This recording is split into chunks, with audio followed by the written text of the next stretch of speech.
Polla tadeina, cudenanthropudeinoteron pelei. Muchas cosas hay portentosas, pero ninguna más portentosa que el ser humano.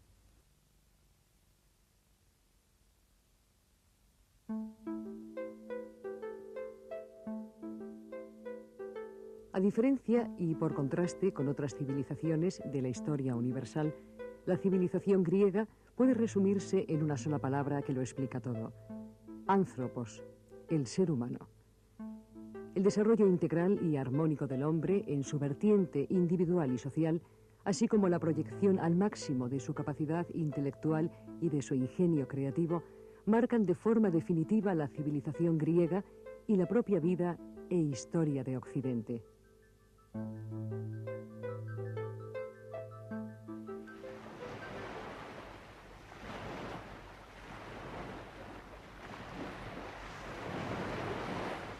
El hombre que surca la mar espumosa a impulsos del viento.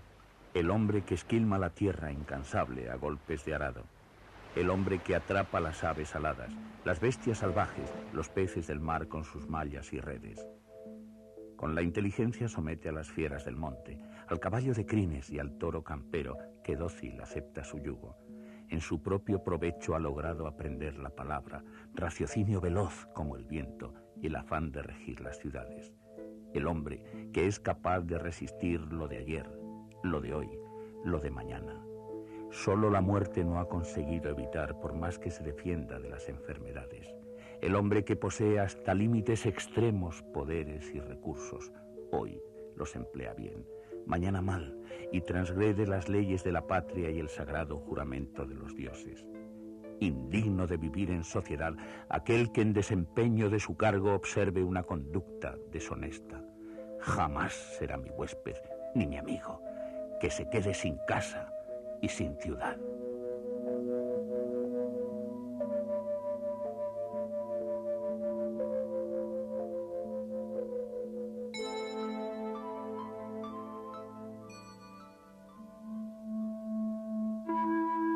La civilización griega tiene lugar en un marco geográfico determinado, la cuenca oriental del Mediterráneo, en un entorno físico delimitado por la presencia de tres factores: el mar, el valle y la montaña, y en un tiempo histórico determinado, siglo VIII a.C.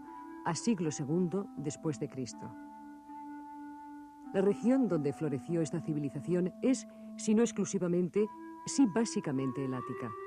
El punto clave, su capital, Atenas. El enclave más significativo, su roca sagrada, la Acrópolis. Y el momento culminante, la segunda mitad del siglo V a.C.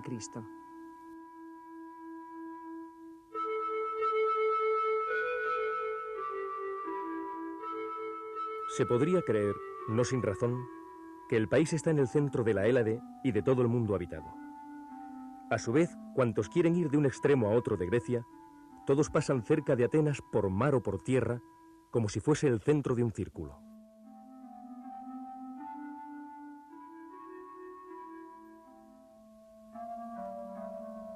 Desprovista de edificaciones, la Acrópolis es, en época neolítica, lugar donde esporádicamente se refugian los habitantes de los contornos.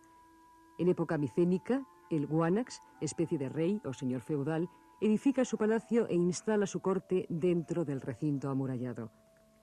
Hay que esperar a la llamada época arcaica para encontrar las huellas de las primeras edificaciones de tipo religioso. Pisístrato y sus descendientes acometerán los primeros trabajos serios de planificación y edificación de templos. Para ser Fidias, con un amplio equipo de artistas y colaboradores, quien bajo la supervisión de Pericles continúe los trabajos de edificación y realice una auténtica tarea de embellecimiento de la roca sagrada.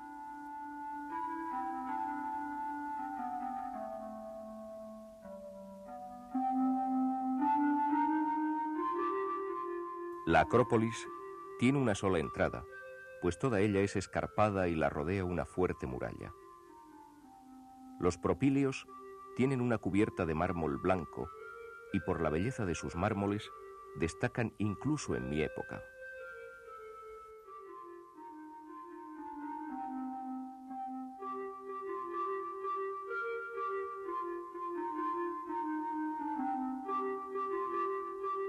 A la derecha de los propíleos está el templo de Nike Áptera. Desde allí es visible la mar y por esta parte se arrojó, según cuentan, y se mató Egeo porque la nave que llevó a Creta a su hijo volvía con velas negras. Teseo, que navegaba pensando dar muerte al Minotauro, le había dicho a su padre que pondría velas blancas si lograba regresar vencedor, pero se olvidó de estas cuando raptó a Ariadna. Entonces Egeo vio que la nave venía con velas negras y, creyendo que su hijo había muerto, se despeñó.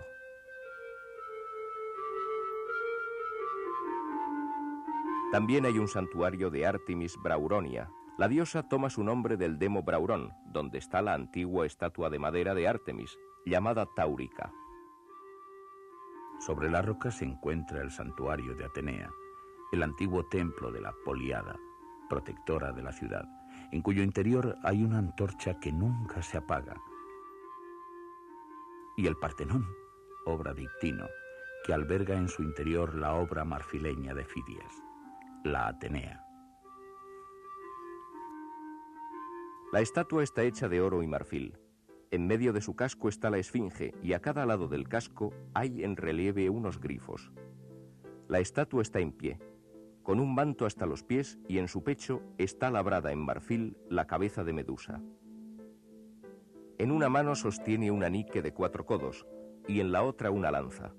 A sus pies yace un escudo y cerca de la lanza un dragón que bien podría ser Erictonio. El basamento tiene un alto relieve que representa el nacimiento de Pandora.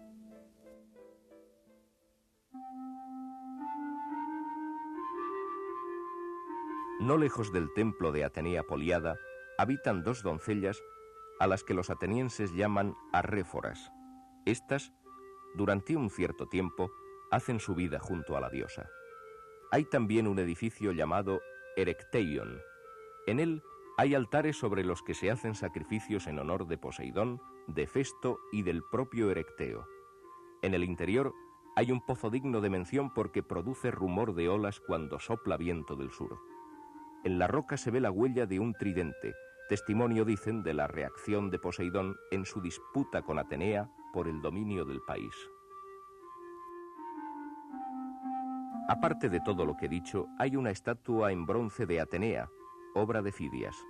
La punta de su lanza y la cimera del casco de esta Atenea son visibles para los que vienen navegando desde Sunion.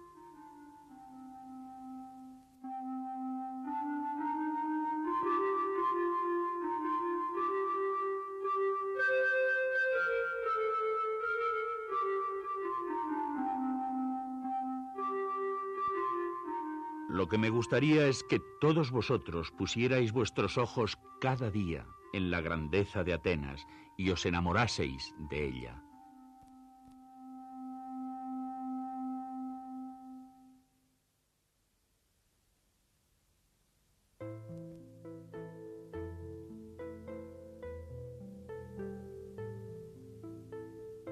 La Acrópolis, y muy especialmente el Partenón, es el reflejo de un pueblo que es consciente de estar en el mejor momento de su historia.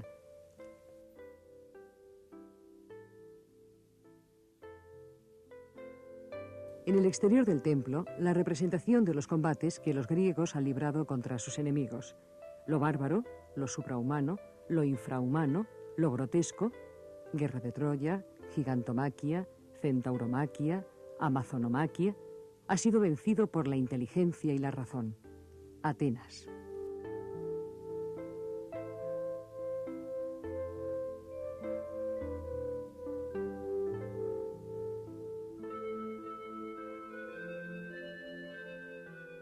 Atenas es la única de las ciudades de hoy que va a la lucha con un poderío superior a la fama que tiene, y la única que no provoca en el enemigo que la ataca una indignación producida por la manera de ser de la ciudad que le causa daños, ni provoca en los súbditos el reproche de que no son gobernados por hombres dignos de ellos.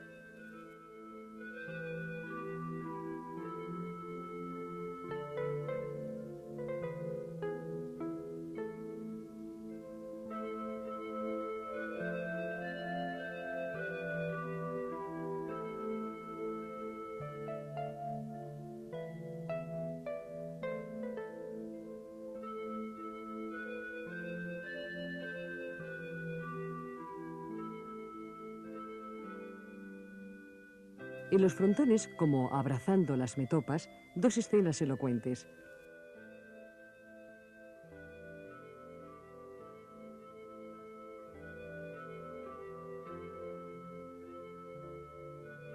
Atenea nace de la cabeza de Zeus. De algún modo se quiere dar a entender que Atenas es superior a las otras ciudades.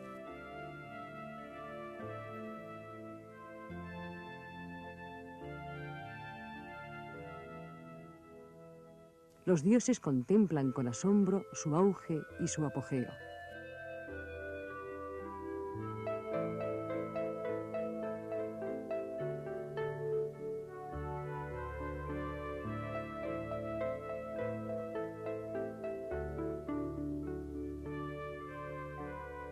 En el frontón occidental, Poseidón y Atenea se disputan el dominio del Ática. Atenas es poderosa tanto por tierra como por el mar, que casi rodea toda el Ática por completo. Por ambos medios, un dios desea poseerla.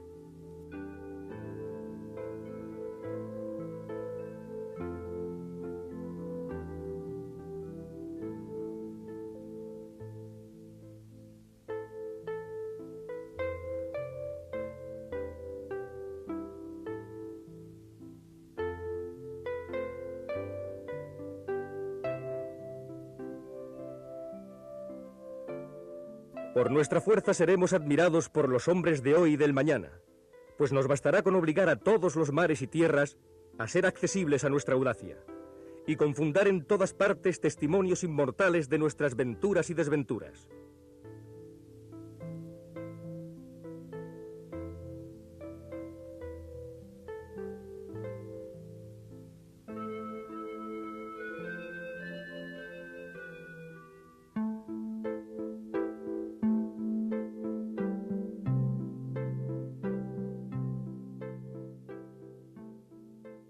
En el interior, en cambio, encontramos al pueblo de Atenas y a su diosa.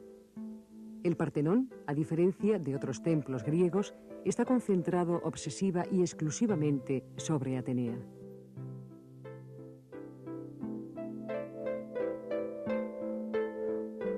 Atenea, amiga del esfuerzo y de la hazaña y enemiga del desorden, representa la inteligencia que triunfa y canaliza la actividad violenta. Diosa soy yo también, la única entre los dioses que conoce las llaves de la habitación en la que guarda Zeus su rayo, pero yo no necesito de él. En segundo lugar es la diosa virgen, Parcenos. Como tal se coloca una estatua suya dentro del templo. La virginidad de Atenea quiere dar a entender que Atenas tiene una dignidad, una independencia y una confianza en sí misma que no tienen otras ciudades.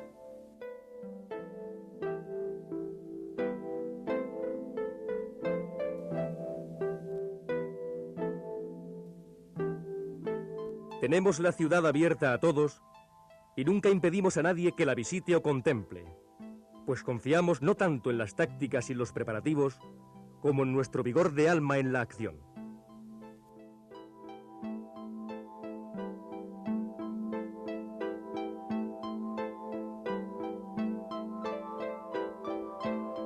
Atenea es, en la paz, protectora de artistas y artesanos. Y sus distintas formas de representación son otras tantas facetas de Atenas. Filocalumen meteuteleias, kai filosofumen aneumalaquías. Amamos la belleza con austeridad y la sabiduría sin relajación.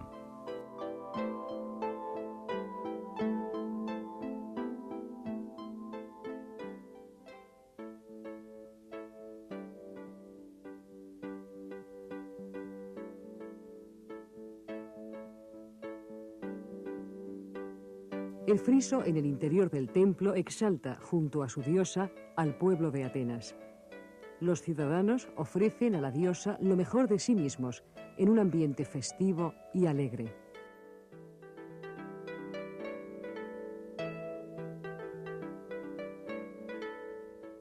Hemos sabido procurarnos muchos recreos del espíritu, pues tenemos juegos y fiestas anuales y hermosas casas particulares, cosas cuyo disfrute diario aleja las preocupaciones.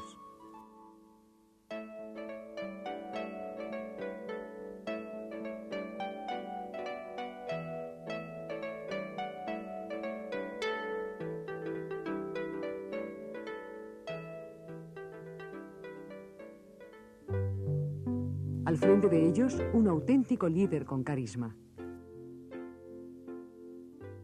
Pericles poseía gran autoridad por su prestigio e inteligencia, y era inaccesible al soborno. Cuando se daba cuenta de que los atenienses, excesivamente engreídos, tenían una confianza injustificada, con sus palabras los contenía atemorizándoles. Y cuando sin razón tenían miedo, solía devolverles la confianza. Y era aquello, oficialmente, una democracia, pero en realidad, un gobierno del primer ciudadano.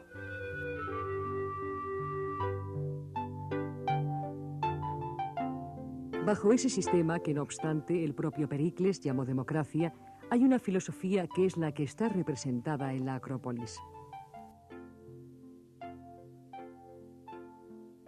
Tenemos un sistema de gobierno que no envidia las leyes de las ciudades vecinas, pues somos nosotros mismos un modelo para los demás antes que imitadores de otros. Su nombre es democracia. Obedecemos las leyes, especialmente las encaminadas a proteger al oprimido, y las leyes no escritas, que es una vergüenza quebrantar.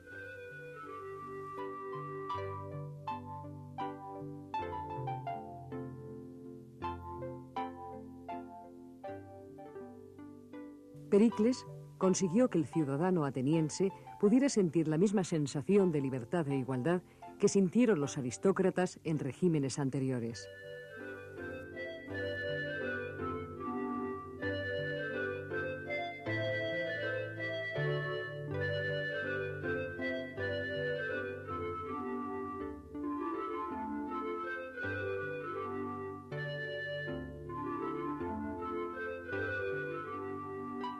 En resumen, afirmo que la ciudad entera es la escuela de Grecia, y creo que cualquier ateniense puede lograr una personalidad completa en los más distintos aspectos y dotada de la mayor flexibilidad y al mismo tiempo del mayor encanto personal.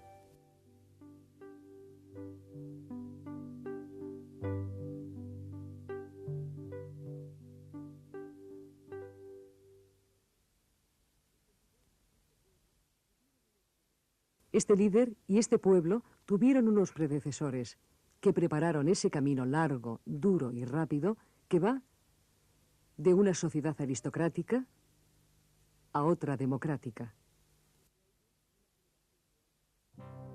Junto a ellos, una generación de hombres esforzados, los luchadores de maratón, Marathonomachai, una generación mitificada para la historia que con su victoria sobre los persas abrió paso a un sentimiento panhelénico y a una consolidación de la polis ciudad-estado como núcleo en torno al cual se articula la vida ciudadana.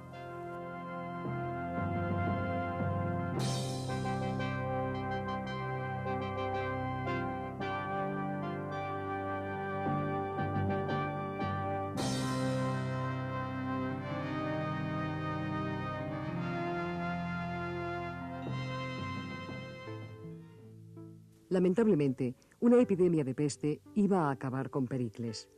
Caído el líder, perdido el rumbo y la supremacía política, Atenas comienza un declive que con una serie de altibajos la llevará a someterse a Filipo de Macedonia.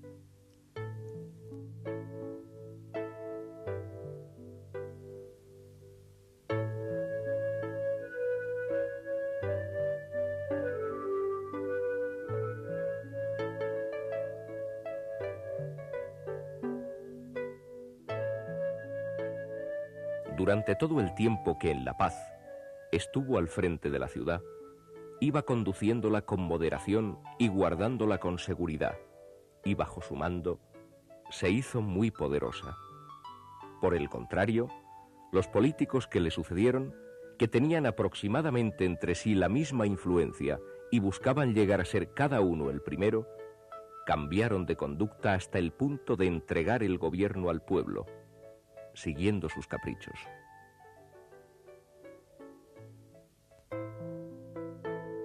Atenas mantuvo, no obstante, el liderazgo cultural de la Hélade.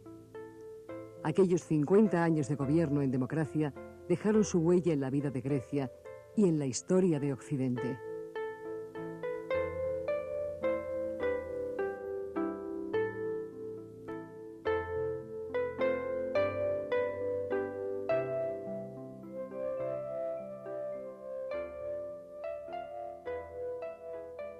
Todo el que ha pretendido dominar a otros ha incurrido de inmediato en odio e impopularidad. Pero si se persigue un gran objetivo, hay que aceptar este descontento envidioso y es de sabios aceptarlo. Pues el odio no puede durar mucho tiempo, mientras que el esplendor presente y la gloria futura permanecen para siempre en la memoria de los hombres.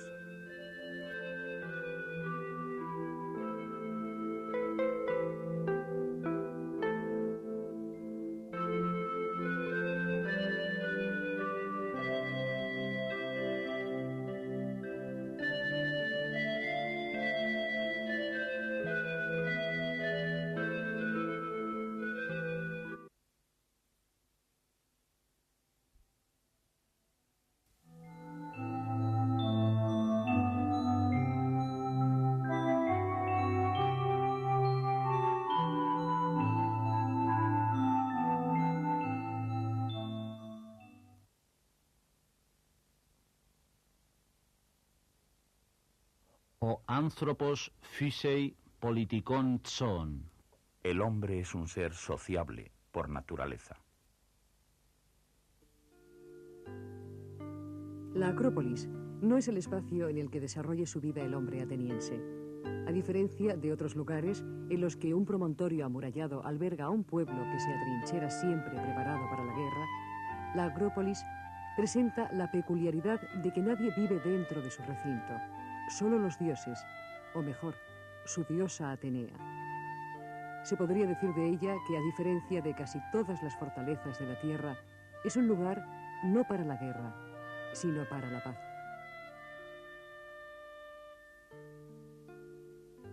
El ágora es el centro en el que transcurre la actividad de una parte de los habitantes de Atenas.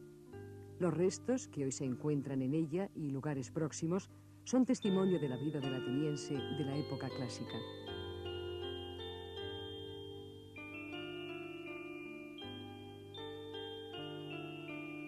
Nosotros pensamos que una ciudad no son sus edificaciones, tales como murallas, santuarios y diques, sino que todo eso está ahí como un cuerpo sólido e inamovible para acoger y proteger a los ciudadanos. Pero nosotros ponemos toda la soberanía en los ciudadanos. Ellos son los que llenan, disponen y realizan y defienden cada cosa.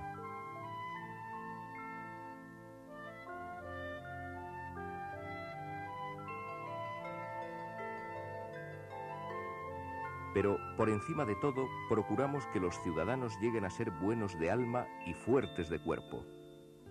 Hombres así deben vivir en democracia y armonía, ayudándose mutuamente en tiempo de paz y salvar la ciudad y mantenerla libre y próspera en tiempo de guerra.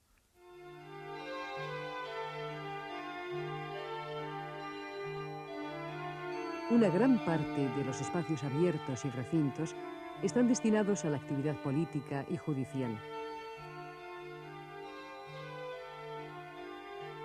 Así la Stoa Basileia, lugar de reunión y de trabajo del llamado Arconte Rei o Basileus, importante mandatario de la ciudad.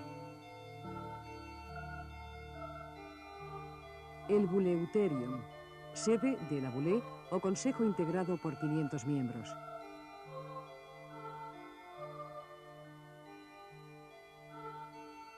La Tolos, edificio circular, sede del Consejo de los Prítanes, comisión permanente de la Bulé.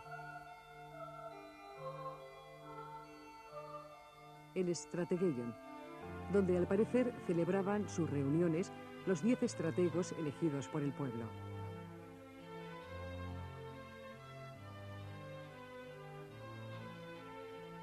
Especial importancia tuvieron la Nix y el Areópago. La Nix, lugar de reunión de la Eclesía o Asamblea del Pueblo, y el Areópago, lugar de reunión de un tribunal de justicia, importante en primera instancia, pero relegado luego a juzgar tan solo delitos de sangre.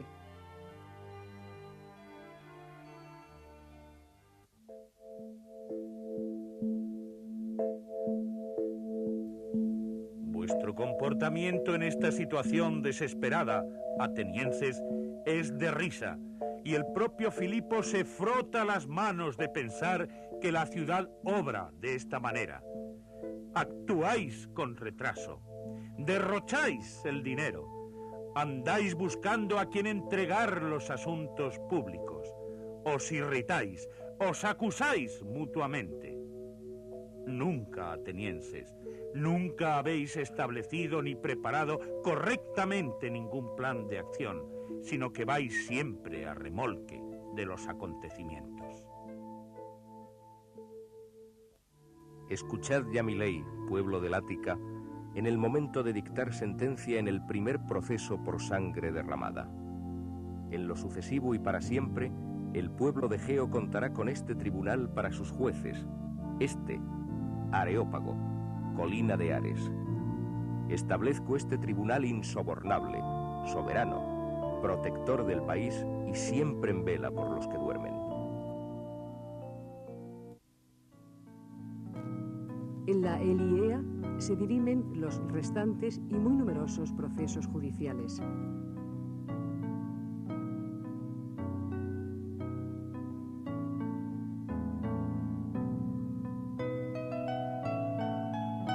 En carácter y en forma de vida nos asemejamos nosotros los jueces a enjambres de avispas. Agrupados, tumbando de día y de noche, juzgamos los pleitos.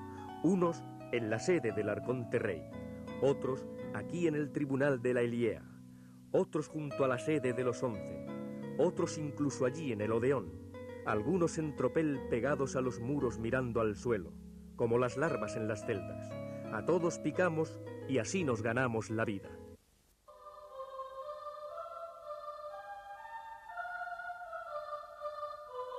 Otros recintos están destinados a actividades de tipo religioso. Así, el altar de los héroes epónimos.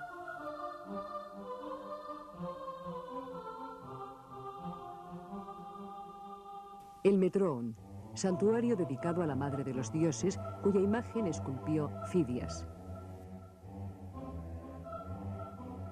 El templo de Ares, dios de la guerra y la batalla.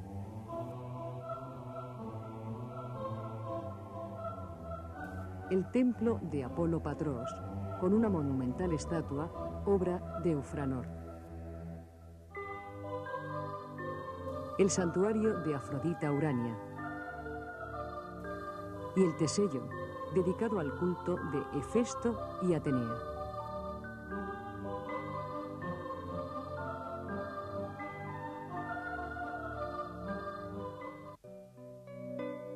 Más arriba se levantan las estatuas de los héroes, de los que más tarde tomaron sus nombres las tribus atenienses: Hipotonte, Antíoco, Áyax, Erecteo, Leos, Egeo, Eneo, Acamante, Cécrope, Pandión.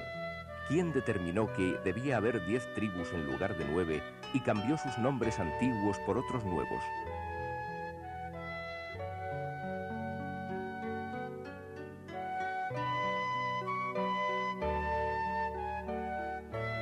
Oh divinidades omnipotentes, dioses y diosas de quienes depende cualquier resultado, guardianes de nuestra tierra, no traicionéis a nuestra ciudad. Hay dioses amados y liberadores, proteged nuestras casas, proteged nuestras tierras. Mostraos como amantes de nuestro pueblo y ciudad y de sus templos públicos e inquietos por ellos, prestadles ayuda. Y recordad ahora en favor nuestro las fiestas públicas en que ofrecimos sacrificios en vuestro honor.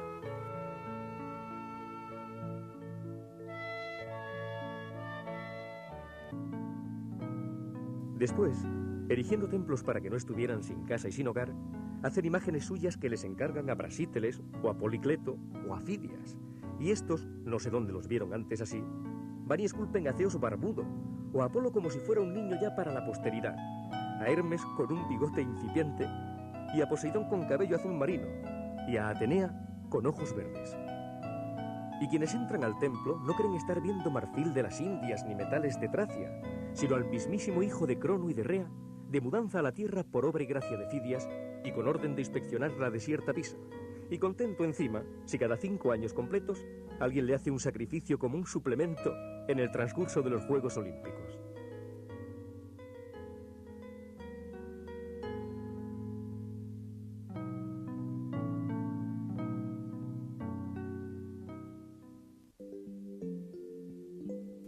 Existen también lugares destinados a actividades culturales y recreativas. De un lado, unas galerías porticadas de 1 o 2 pisos que se conocen con el nombre de Stoain. Bajo sus arcos, los atenienses pueden guarecerse del frío, del viento o del calor. Algunos vendedores ofrecen allí sus productos, pero ante todo son lugares para la charla y la tertulia.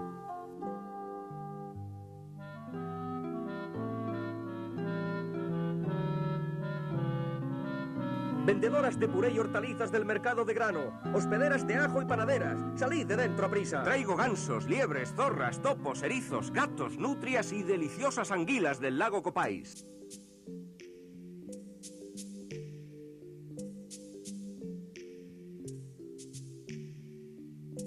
Muy de lamentar sería, amigo mío, que habiendo llegado a Atenas, la ciudad de Grecia en que existe mayor libertad para hablar, fueras tú en ella el único que no disfrutase de esa ventaja. Ahora pues, elige entre estas 2 cosas, pregunta o responde. Voy a obrar como dices. Y respóndeme, Sócrates. Puesto que te parece que Gorgias no anda acertado en la definición de la retórica, dime tú, ¿qué crees que es?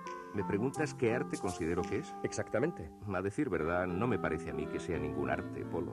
Entonces, ¿qué te parece que es la retórica? Es una cosa que dices haber hecho arte en un tratado que he leído hace poco. ¿Qué es, según tú? Una adquisición experimental o rutinaria. Así pues, ¿te parece que la retórica es una adquisición experimental, una rutina? Sí, a no ser que tú digas otra cosa. ¿Es adquisición experimental de qué? De un modo de producir cierto encanto y placer. Así pues, ¿te parece que la retórica es una bella cosa, puesto que es capaz de producir agrado a los hombres? ¿Cómo es eso, Polo? Ya se averigua.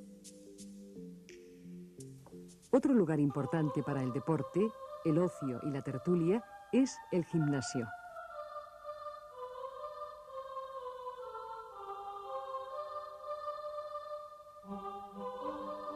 A las faldas de la Acrópolis existen 2 edificaciones para el recreo del espíritu. El Odeón de Herodes Ático y el Teatro de Dioniso.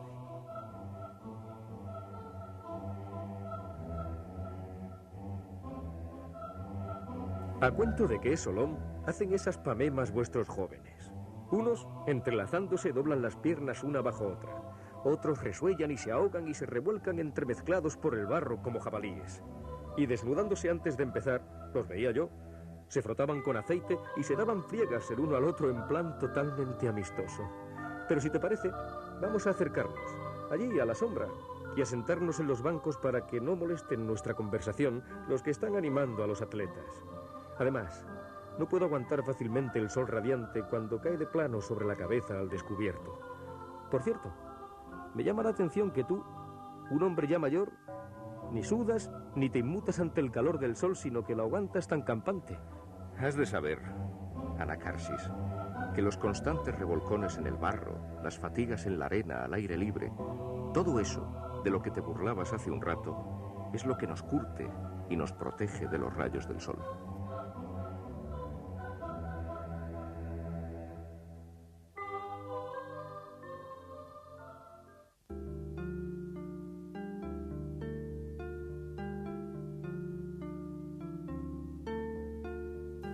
El Ágora nos habla, pues, de que la actividad del ciudadano ateniense se desarrolla fuera de la casa y de que la participación en las actividades políticas, judiciales, religiosas y recreativas era en apariencia importante y masiva.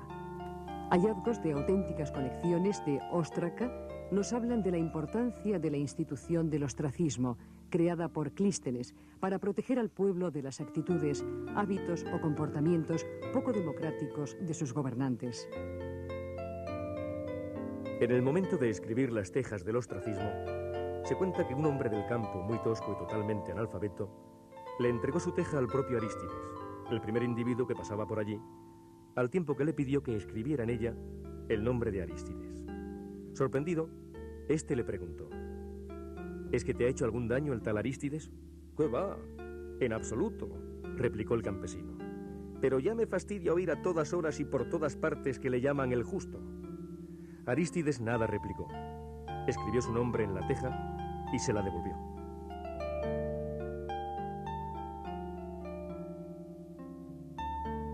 Igualmente, el cleroterion, utilizado para designar a quienes debían desempeñar por sorteo los cargos públicos, da testimonio de la importancia que tenía para el ciudadano la participación en los asuntos de la ciudad. Estas fichas para las votaciones de los jueces, así como alguna clepsidra, son documentos que permiten destacar la importancia que tuvo en Atenas la administración de justicia.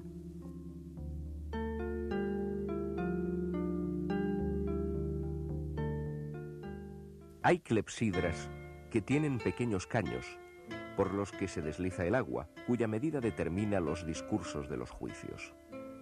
El que ha sido designado por sorteo para cuidar del agua tapa el caño cuando el secretario va a leer un decreto o ley o testimonio o algo semejante. Pero cuando la causa es de un día entero de duración, entonces no lo cierra, sino que concede la misma cantidad de agua al demandante y al demandado. Hay dos ánforas colocadas en el tribunal, una de bronce y otra de madera, en las cuales votan los jueces. La de bronce es la que decide. Tiene la tapa con una ranura, de manera que por ella solo quepa un voto, con el fin de que el mismo juez no eche dos votos.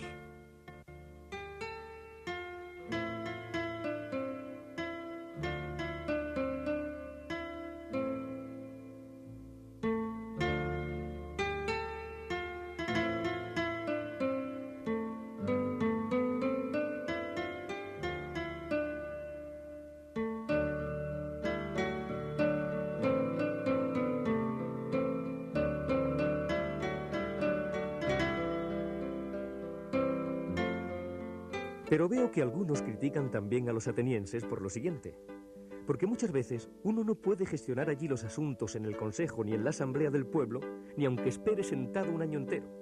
Y eso pasa en Atenas únicamente porque no son capaces de atender y despachar a todos debido al elevado número de trámites.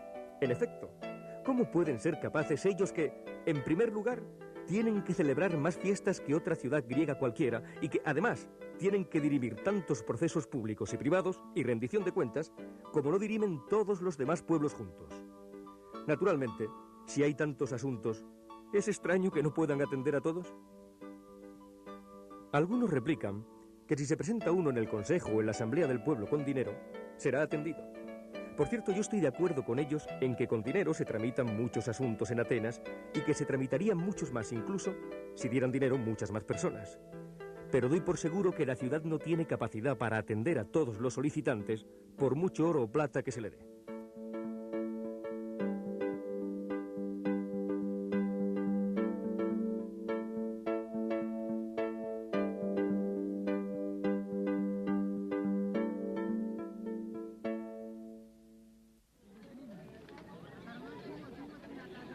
En el ágora se instala lo más parecido a un mercadillo popular. No hay tiendas, sino tenderetes que se recogen cuando termina la jornada. Allí se compran y se venden no solo artículos de alimentación, sino también vestidos, calzados y artículos de cerámica.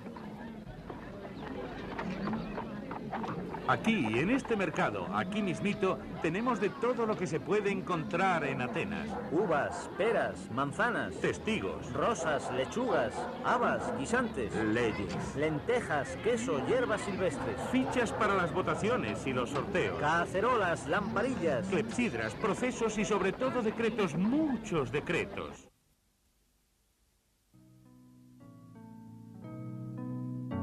El ágora refleja la actividad solamente de una parte de los ciudadanos atenienses, el sector privilegiado, esto es, los varones adultos que tienen el derecho de ciudadanía y gozan de una posición económica desahogada. Hay muchos hombres del Ática que trabajan en el campo, en el puerto y en el mar, y no quieren ni oír hablar de la ciudad.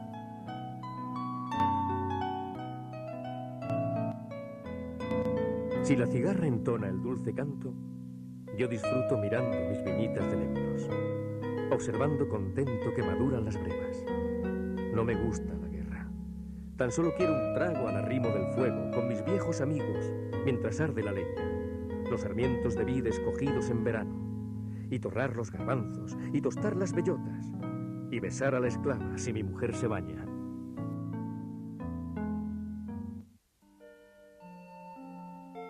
El Ágora de Atenas no parece hablar de los esclavos, metecos, mujeres y niños.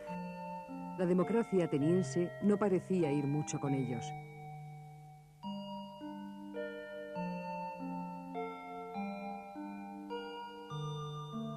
Cuando uno es inferior a sus semejantes, tanto como lo son el cuerpo respecto del alma y el bruto respecto del hombre, se es esclavo por naturaleza. Por lo demás, la utilidad de los animales domésticos y la de los esclavos son un poco más o menos del mismo género.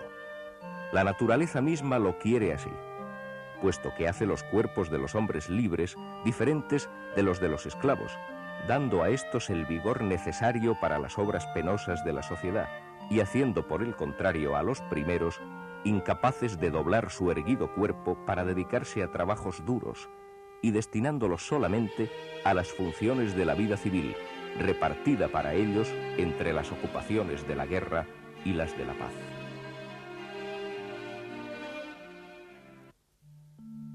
Pero de entre todos los animales, el más difícil de manejar es el niño, debido a la excelencia misma de esta fuente de razón que hay en él y que está todavía por disciplinar. Resulta ser una bestia áspera, astuta y la más insolente de todas.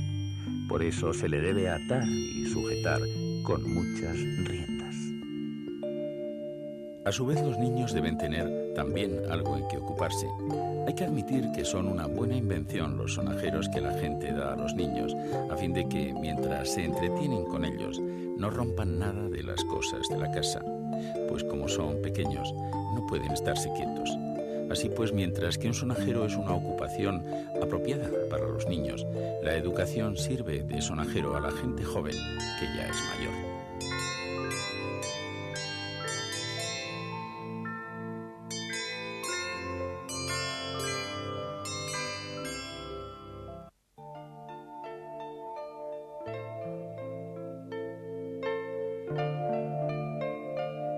La buena esposa conviene que mande los asuntos de puertas adentro de la casa, teniendo cuidado de todo de acuerdo con las normas establecidas. Lo que sucede dentro de la casa le compete a ella sola.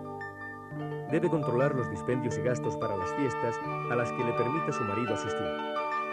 Dedicará a sus vestidos y adornos un gasto menor incluso que el que las leyes de la ciudad determinan, pues ni el variado atildamiento exterior de los vestidos ni la abundancia de oro es tan importante para las cualidades de una mujer como la modestia en todo lo que haga y su inclinación a una vida honorable y bien ordenada. Adornos como este ennoblecen el alma y proporcionan a ella y a sus hijos las alabanzas merecidas hasta su vejez.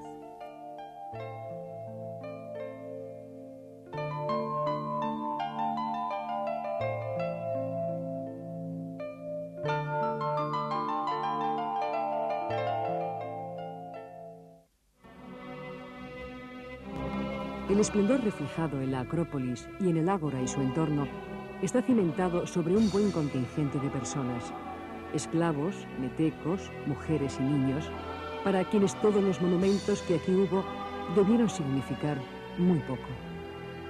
No obstante, llama de forma poderosa la atención el hecho de que el Ágora y sus alrededores no nos hayan legado prácticamente, como otras ciudades de Grecia, espadas, armas, escudos y demás objetos guerreros. Al menos el hombre ateniense supo hacer de estos parajes un lugar para el diálogo, para la convivencia y para la paz.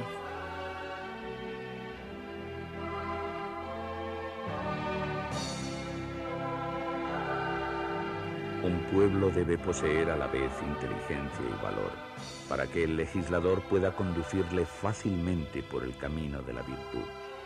Pues el buen gobernante debe actuar de manera que tanto sus leyes como las demás instituciones solo tengan como meta el bienestar y la paz de los ciudadanos.